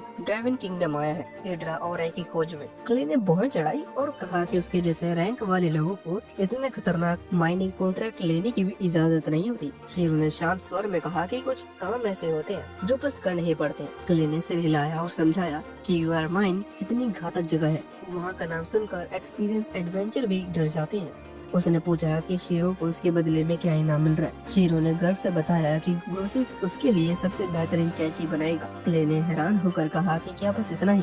शीरो मुस्कुरा दिया और बोला कि असली इनाम तो दोस्ती है। एक टॉप क्लास ब्लैक स्मिथ से रिश्ता बनाना ही अपने आप में बहुत बड़ा सौदा है। क्ले ने हंसते हुए कहा कि वो शायद बहुत भोला है, लेकिन शीरो ने जवाब दिया कि एक गैदर के लिए कैंची तलवार से ज्यादा कीमती कुछ नहीं होता। इतना कहकर उसने देखा कि ब्रैलेट ने अपना खाना खत्म कर लिया है तो वो उठने ही वाला था कि क्ले ने कहा कि वो भी उसके साथ माइन तक चलेगा। वैसे भी वो उसी दिशा में जा रहा था ताकि अपनी स्पेयर की मरम्मत करवा सके। शेरू इतना हैरान हुआ कि बोल नहीं पाया, लेकिन ब्रैलेट ने उसकी तरफ से जवाब दे दिया। उसने मुस्कुराकर कहा कि अब क्ले भी बॉडीगार्ड की टीम में शामिल है। क्ले थोड़ा उलझा, लेकिन जब ब्रैलेट ने बताया कि उसने शेरों की रक्षा करने की शपथ ली थी तो क्ले को ये आइडिया पसंद आ गया। दोनों इतने ताकतवर योद्धा थे कि कोई और उनकी जोड़ी देखकर डर जाए, लेकिन न जाने क्यों शेरों को अंदर ही अंदर एक अजीब सी बेचैनी महसूस हो रही थी। थोड़ी देर बाद वोजरो सिटी के गेट पर पहुंचे, जहां शहर में घुसने के लिए लंबी कतार लगी हुई थी। मगर क्ले का वहां एक गार्ड से पुराना रिश्ता था, तो गार्ड ने उन्हें बिना लाइन लगे ही अंदर जाने दिया। चलते चलते उसने बताया कि वोजरो सिटी दरअसल एक विशाल खान के भीतर बसा हुआ है, जिसे कभी लोहे की खुदाई में बने गुफाओं के बीच बनाया गया था। ये जगह सचमुच देखने के लायक थी। पत्थरों में चमकती रोशनी और जादुई यंत्रों से सजा हर कोना जैसे किसी और दुनिया का हिस्सा लगता था। गार्ड ने मुस्कुराकर कहा कि ड्रेवन किंग ने खुद क्ले को बुलाया है। शेरों को यकीन नहीं हुआ, लेकिन क्ले ने सिर झुकाकर कहा कि उनका रास्ता थोड़ा जटिल है। गार्ड हंसकर बोला कि इसमें जटिल क्या है? यही तो वो व्यक्ति जिसने शहर को थंडर किंग से बचाया था। शेरों की आंखें फटी रह गईं। उसे अंदाजा भी नहीं था कि क्ले इतना बड़ा हीरो है, लेकिन क्ले ने बस कंधा उचका दिया और बोला कि वो कोई बड़ी बात नहीं थी। उस वक्त ड्राफ्ट लोग तो हथियार बना सकते थे, पर खुद उन्हें चला नहीं पाते थे, इसलिए उन्हें एक इविल मॉन्स्टर का कर चुकाना पड़ता था। लेकिन जैसे ही वो दानव किले के सामने आया, उसने बस एक नजर डाली और बिना कुछ कहे भाग गया। शेरों को बस समझ आया कि वो जिसे बस दोस्त समझ रहा है, वो असल में एक ऐसी ताकत था जिसने पूरे राज्य की किस्मत बदल दी थी। गार्ड ने मुस्कुराते हुए कहा कि उस दिन की याद में किले की एक विशाल मूर्ति बनाई गई। किले ने जब वो मूर्ति देखी तो उसके चेहरे पर शर्म और झिझक दोनों झलक रहे थे। शेरों ने हंसते हुए कहा कि चिंता मत करो, मूर्ति तुम जैसी नहीं दिखती, उसे कोई पहचान भी नहीं पाएगा। क्ले ने उसे घूर कर देखा, लेकिन हल्की मुस्कान उसके होठों पर भी आ गई। जब वो राजा से मिलने पहुंचे तो क्ले ने सबसे पहले शिकायत की कि उसे मूर्ति बनाने की जरूरत थी। राजा जोर से हंस पड़ा। दोनों की बातें में साफ झलक रहा था कि उनके बीच पुरानी दोस्ती है। शेरों ने झुककर राजा को इंट्रोड्यूस दिया तो राजा ने शेरों से कहा कि बताओ ड्रेवन किंगडम क्यों आए हो। शेरों ने ग्रोसिस का दिया वो एक पत्र राजा को सौंप दिया, जिसमें लिखा था कि शेरों को माइन में घुसने दिया जाए। राजा का चेहरा गंभीर हो गया। उसने बताया कि कुछ महीनों पहले आए हुए भीषण भूचाल के बाद वो खान राक्षसों का अड्डा बन गई थी। लेकिन जब शेरों ने कहा कि उसे ये सब पता है और फिर भी वो अंदर जाने वाला है, तो राजा हैरान रह गया। क्ले ने आगे बढ़कर कहा कि वो खुद शेरों की सुरक्षा की जिम्मेदारी लेगा और ब्रेलेट भी कोई साधारण योद्धा नहीं है। राजा ने तीनों को गौर से देखा और क्ले के भरोसे के कारण उसने उन्हें अनुमति दे दी, पर साथ ही एक नई जिम्मेदारी भी थाम दी। उसने कहा कि वो न सिर्फ खनिज ढूंढे, बल्कि ये भी पता लगाएंगे कि खान के भीतर मॉन्स्टर की गड़बड़ी का असली कारण क्या है। शेरों ने तुरंत कहा कि उसका मकसद तो बस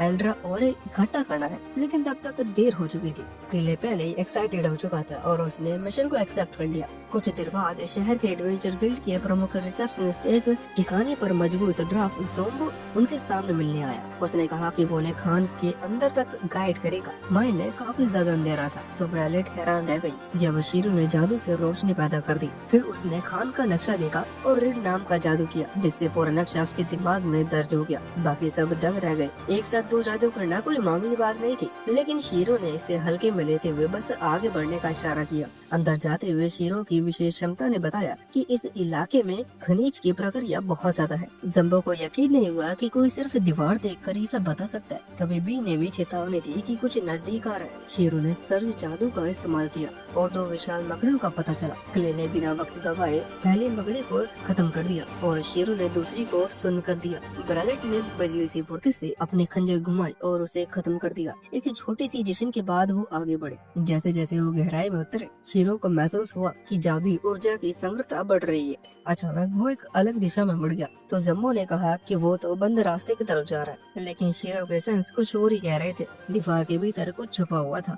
उसने जम्बो से परमिशन मांगी कि वो खुद अपने तरीके से खुदाई करे। जम्बो ने सिर हिलाकर हामी भर दी। फिर उसने अपने जादुई प्रोजेक्टाइल छोड़े। एक्सप्लोजन्स, धमाके से दीवार पूरी तरह उड़ गई। धूल बैठी तो सामने एल्ड्राइट वैन का विशाल भंडार चमक रहा था। शीरो थोड़ा निराश हुआ कि ये एल्ड्रा ऑरा नहीं है, पर ज़ोम्बो ने बताया कि एल्ड्राइट तो उससे भी ज्यादा कीमती है। शीरो ने अपनी जादुई स्कैन सर्च की। ये ए रैंक का मटेरियल था। क्ले ने महसूस किया कि उस पत्थर से मानो जादू की लहर निकल रही हो और बोला कि ये तो लगभग मैजिक स्टोन जैसे है। इसी बीच भी ने फिर से चेतावनी दी। इस बार आवाज में बेचैनी थी। बाकी सब आगे बढ़े, लेकिन ज़ोम्बो के चेहरे पर डर उतर आया। उसने जो देखा वो उसका सबसे बड़ा नाइटमेयर सा था। सामने एक असली राक्षस खड़ा था। सभी के पैरों तले जमीन खिसक गई, लेकिन शीरो की आंखें अचानक ठंडी और केंद्रित हो गई। वो आगे बढ़ा और बाकी सबको पीछे रहने को कहा। बाकी लोग उसे रोकना चाहते थे, मगर उसने बस इतना कहा कि ये शिकार उसका और बी का है।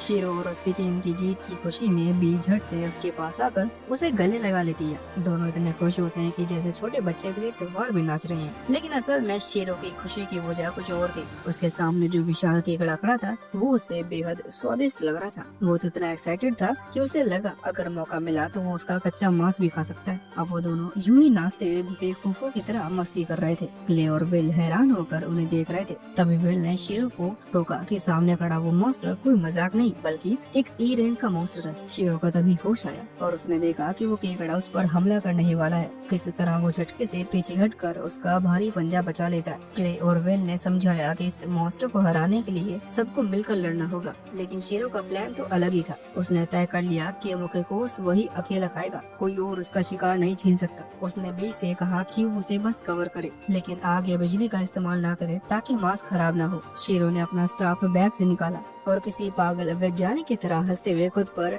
कई सारे बक्स डाल दिए। वजन घटाने, स्पीड बढ़ाने और हाथ पैरों मजबूत करने वाले जादू। फिर वो जोश में कीकड़े की तरफ झपटा। वेलोर के लिए उसकी हरकत देखकर परेशान हो गए। बी ने बीच में आकर एक जोरदार सोनिक अटैक किया, जिससे कीकड़ा कुछ पल के लिए सुन रह गया। शीरो ने मौका देखकर पूरी ताकत से हमला किया, लेकिन उसके आश्चर्य की बात ये थी कि कीकड़े की खोल पर एक खरोंच तक नहीं आई।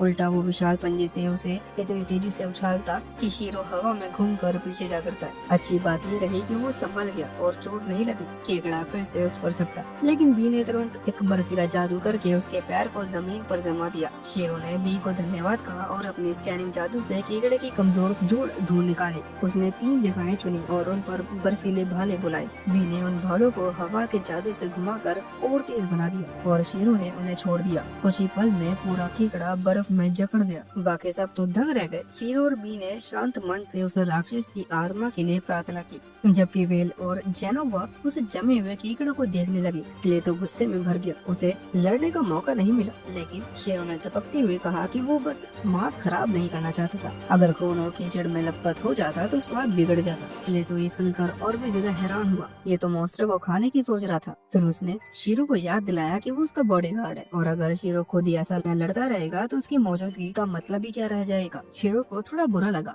लेकिन उसने समझाया कि वो उन प्राणियों से लड़ने का ज्यादा आदी है। क्ले ने माना, पर साथ ही कहा कि टीम वर्क जरूरी है। हर किसी की भूमिका अहम होती है। शीरो और बी ने माफी मांगी और क्ले ने मुस्कुराकर उनके कंधे पर हाथ रखा, बोला कि अब सब ठीक है। इसके बाद सबने मिलकर उस विशाल कीकड़ को गुफा से बाहर निकाला और फिर एल्ड्राइट क्रिस्टल की खुदाई शुरू की। खुदाई के दौरान शीरो ने महसूस किया कि गुफा के और गहरे हिस्से में कुछ और मजबूत ऊर्जा है। उसने बताया कि शायद वहाँ और भी बड़ा एल्ड्राइट का भंडार हो। ये सुनकर जेन वो भावुक होकर रोने लगा। शीरो ने उसके लिए नई खदान खोज निकाली थी। उसे देखकर शीरो के मन में एक अजीब सी सोच आई। शायद जो भी अजीब बदलाव इस महाद्वीप पर हो रहे हैं वो सब उसी की वजह से। उसे याद आया कि जब उसने बी के पिता से मुलाकात की थी तभी से सब कुछ बदलना शुरू हुआ था। तब उसे एहसास हुआ कि पोप भगवान ने उसे इस दुनिया में क्यों भेजा। शायद किस्मत ने उसे यहाँ कुछ बड़ा करने के लिए भेजा है। जब सब लोग वापस की तैयारी करने लगे तो शीरो का एहसास हुआ कि उसकी खुदगर्ज हरकतें ने कि शायद दुनिया की दिशा बदलना शुरू कर दी है। उसे उम्मीद थी कि बदलाव किसी बुराई की तरफ नहीं बल्कि कुछ अच्छी शुरुआत की हो। कुछ ही देर में सब लोग किले वापस पहुँच गए। शीरो ने राजा को बताया कि उनका मिशन सुरक्षित रूप से पूरा हो गया और उन्होंने वहाँ मौजूद सबसे बड़े खतरे को भी खत्म कर दिया। राजा बहुत खुश हुआ, लेकिन उसने आधिकारिक पुष्टि के लिए जेनुओ से पूछा। जेनुओ तो जैसे फट पड़ा। उसने पूरे जोश में बता दिया कि कैसे शीरो ने उस विशाल कीकड़ को हराया। उसने राजा से कहा कि वो खुद उस मॉन्स्टर को देखना चाहता है। शीरो ने मुस्कुराकर अपना जादुई बैग खोला और ठंडा पड़ा हुआ कीकड़ा उसमें से निकल पड़ा। पूरा दरबार उस भारी मॉन्स्टर के वजन से हिल गया। राजा अपनी आंखों पर यकीन नहीं कर पा रहा था। वो आगे बढ़कर उस विशाल जीव को ध्यान से देखने लगा और फिर बोला कि शीरो का साहस एक बड़े इनाम के लायक है। लेकिन शीरो ने जब इनाम मांगा तो सब दंग रह गए। वो उस केकड़े को ही इनाम के तौर पर चाहता था। राजा को समझ में नहीं आया कि उसमें क्या कीमती है, लेकिन शीरो के चेहरे की खुशी देखकर उसने मान लिया। बाद में जब शहर में घूमने निकले, वेल तो पैसे देखकर बहुत खुश थी, क्योंकि राजा ने उन्हें अच्छी रकम दी थी। लेकिन शीरो को तो पैसे से ज्यादा ख्याल उस केकड़े के मांस का था। वो पूरे रास्ते सोचता रहा कि उसे कैसे पकाए, क्या ग्रिल करे, ये सूप बनाए। क्ले को देखकर तो थोड़ा अलग लगा कि शीरो और बी दोनों कभी कभी पूरी तरह अलग ही मूड में चले जाते हैं। लेकिन शीरो बोला कि केकड़ा उनकी सोच से कहीं ज्यादा कीमती साबित होने वाला है। अगले दिन राजा की तरफ से वेल को एक शानदार तोहफा मिला,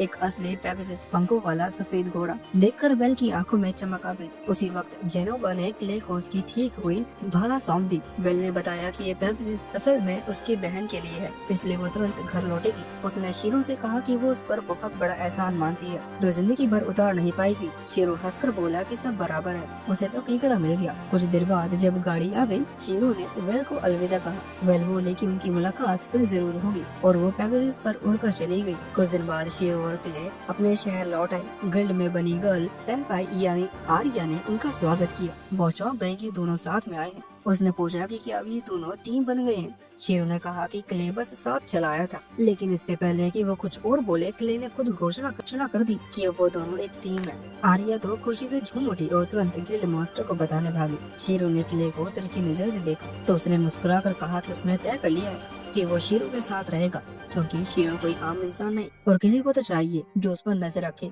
शीरो थोड़ा हिचकिचाया, लेकिन बी को ये विचार बहुत पसंद आया और वो किले के चारों ओर मंडराने लगा। थोड़े सोच विचार के बाद कि साथ यात्रा करना बुरा नहीं होगा। फिर सबने बैठकर अपनी टीम का नाम तय किया। किले के सुझाव पर उन्होंने खुद को एज़्योर ब्लैक ब्रिगेड नाम दिया और आधिकारिक रूप से टीम रजिस्टर करा दी। इसके बाद शीरो इलेक्ट्राइड क्रिस्टल लेकर लोहार की दुकान पर गया। जब रेबल और उसके गुरु ने क्रिस्टल देखा तो दोनों हिलने लगे, जैसे पुराना नोकियो वाइब्रेट कर रहा हो। शीरो तो डर गया कि कहीं ये ज्यादा प्योर क्रिस्टल का काम तो नहीं कर रहा, लेकिन तभी दोनों खुशी से उछलने लगे। उन्होंने कहा कि उन्होंने अपने पूरे जीवन में इतना प्योर और पावरफुल इलेक्ट्रोलाइट कभी नहीं देखा। यहाँ तक कि बी रोने लगा, क्योंकि वो भी उस काम में हिस्सा लेना चाहता था। शीरो खुश था कि उन्हें उसका लाया माल पसंद आया, लेकिन रेबल ने कहा कि वो इतने कीमती क्रिस्टल का दाम नहीं चुका सकते। शीरो ने मुस्कुराकर कहा कि उसे वैसे भी पैसा नहीं चाहिए, वो तो बस अपनी कस्टम मेड कैंची बनवाना चाहता है। लेकिन अब इसे टाल कर वो चाहता है कि रेबल और उसका गुरु पहले वो तलवार बनाए जो आगामी तलवार कंपटीशन में जीत सके। आधा महीना बीत गया। एक दिन जब शीरो सराय में बैठा, तभी वो फरी वहाँ दौड़ता आया और बोला कि किसी कुलीन व्यक्ति ने उसे तुरंत बुलाया है। शीरो ने नाटक करते हुए कहा कि उसे किडनी में हार्ट अटैक आया है, लेकिन क्ले ने कहा कि अब बेवकूफी बंद करो। फिर ने समझाया कि लॉर्ड बेलमेंट कोई बुरा इंसान नहीं है। शीरो ने लिफाफा खोला, वो दोनों के नाम पर था। उसमें लिखा था कि लॉर्ड बेलमेंट उन्हें सम्मान देने के लिए बुलाना चाहता है। शीरो को शक हुआ कि कहीं इसके पीछे कोई स्वार्थ तो नहीं, लेकिन क्ले ने कहा कि शायद वो बस बेबी ड्रैगन बी को देखना चाहता है। शीरो डर गया कि कहीं वो बी को छीन ना ले और बी को कसकर गले लगा लिया। क्ले और फरी ने उसे समझाया कि लॉर्ड बेलमेंट के पास ऐसा करने का कोई अधिकार नहीं है। कुछ ही देर में दोनों को एक शानदार रथ में ले जाया गया। पूरा शहर उन्हें घूर रहा था। हर एडवेंचर का सपना होता है कि किसी कुलीन के घर बुलावा आए, क्योंकि अगर कोई कुलीन किसी को संदेश दे दे तो जिंदगी बन जाती है। मकान पर पहुंचकर शीरो तो हैरान रह गया। ऐसी दौलत और शानो शौकत उसने कभी नहीं देखी थी। नौकर और नौकरानियां लाइन में खड़े उनका स्वागत करने लगे और शीरो अंदर से खुश था कि आखिर उसे मैडिस द्वारा स्वागत का सपना पूरा हो गया। तभी अचानक एक घमंडी छोटी लड़की वहाँ दौड़ते हुए आई और सीधा बी के पास गई।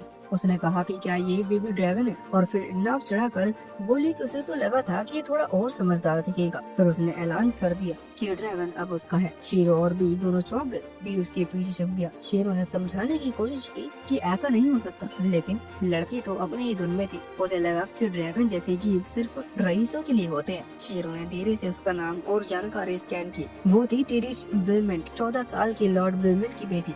वो जान गया कि उसके तर्क करना बेकार है, इसलिए उसने नरमे से पूछा कि उसे ड्रैगन क्यों चाहिए। लड़के ने घबरा कर कहा कि उसके बटलर ने बताया था कि शहर में कोई एडवेंचर ड्रैगन के साथ घूम रहा है, तो उसने सोच लिया कि उसे वही चाहिए। और ये भी बताया गया था कि मुर्ग एडवेंचर से बात करते वक्त उसे शाही अंदाज में रहना चाहिए। शीरो तो बटलर से चिढ़ गया, लेकिन उसने प्यार से कहा कि बी उसका परिवार है और उसे कोई अलग नहीं कर सकता। ये सुनकर टेरिस हैरान रह गई। जब बी ने खुद उससे बात की तो वो और भी चौंक गई। उसे नहीं पता था कि बेबी ड्रैगन इंसानों की बात समझ सकता है। उसकी आंखों से आंसू निकल आए और उसने माफी मांगी कि उसने बिना समझे इतनी रुखाई की। बी उड़कर उसके पास गया और उसे दिलासा दिया। टेरिस ने उसे गले लगा लिया, लेकिन बी तुरंत शीरो के पास लौट आया। शीरो ने पूछा कि आखिर वो ड्रैगन चाहती क्या है। उसने कहा कि वो उसे अपनी माँ को दिखाना चाहती है। और तभी दरवाजा खुला, लॉर्ड बेलमेंट अंदर आया। शीरो की आंखें फटी की फटी रह गई। वो इतना जवान और हैंडसम आदमी था कि शीरो को यकीन नहीं हुआ कि यही वो कुलीन है जिसने उन्हें बुलाया था। लॉर्ड बेलमेंट खुद शीरो के सामने आया और मुस्कुराकर बोला कि उसने उसके कारनामों के बारे में बहुत सुना है। सब लोग बैठकर चाय पीने लगे और सबसे पहले बेलमेंट ने अपनी बेटी टेरिस की हरकतों के लिए माफी मांगी। क्ले ने सीधा पूछा कि उसने उन्हें क्यों बुलाया। बेलमेंट ने कहा कि बात उसकी बीमार पत्नी की है।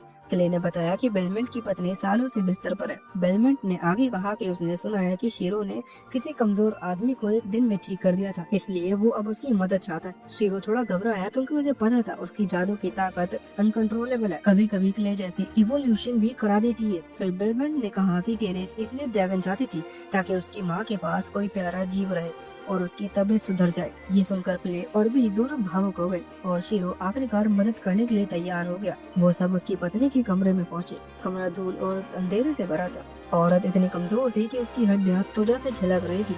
शीरो ने स्कैन किया और पाया कि उसके शरीर में अनगिनत बीमारियां थी और एक अजीब चीज आइवर पॉइजन, जिसके बारे में उसे कुछ भी नहीं पता था। वो रुका और बेलमेंट से पूछा कि क्या वो सच में अपनी पत्नी की जिंदगी किसी अनजान एडवेंचर को सौंप सकता है। बेलमेंट ने अपनी पत्नी की ओर देखा, जो बस आखिरी बार अपनी बेटी को गले लगाना चाहती थी। उसने गहरी सांस ली और कहा कि मैं